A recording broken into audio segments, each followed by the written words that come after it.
Hello, আসসালামু আলাইকুম। আমার প্রতিদিনের একটা সকালের রুটিন তোমাদের সাথে শেয়ার করব।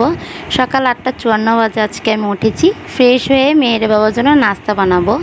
যেহেতু আমি সকালে নাস্তাটা মেক করি, আর দুপুরে লাঞ্চের খাবার ওর দাদু ফজরের নামাজের পরেই উঠে রান্না করে বক্সে করে রাখে।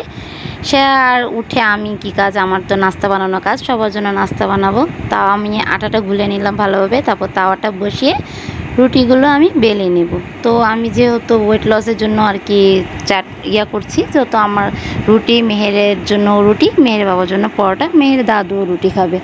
তো এই তো পরোটাগুলো আগে বেলে রাখবো, সবগুলো এখন বেলে বেলে রাখবো, তারপরে এখন আমি রুটি ভাজবো। আর যেহেতু আমি এখন একটু ঘুম দিব মেহের বাবার যাওয়ার পর, সেক্ষেত্রে আমি রুটিগুলো একবারেই ভেজে একটা হটপটে রেখে দেবো, যাতে আমি যখন 12টা বাজে উঠবো তখন খাবো, যাতে গরমই থাকে। এই জন্য আর কি আমি হটপটে রেখে দিই। তারপর আমি একটু রুটিগুলো ভেজে নিচ্ছি। এখন ভালো করে একটা কাপড় দিয়ে পেঁচিয়ে হটপটে রেখে দিব। তারপর এটা আমি পরে যখন উঠবো তখন খাবো। তো মেহের বাবার জন্য রাস্তা রেডি করতেছিলাম, তো সে ফ্রেশ হতে গিয়েছে অলরেডি।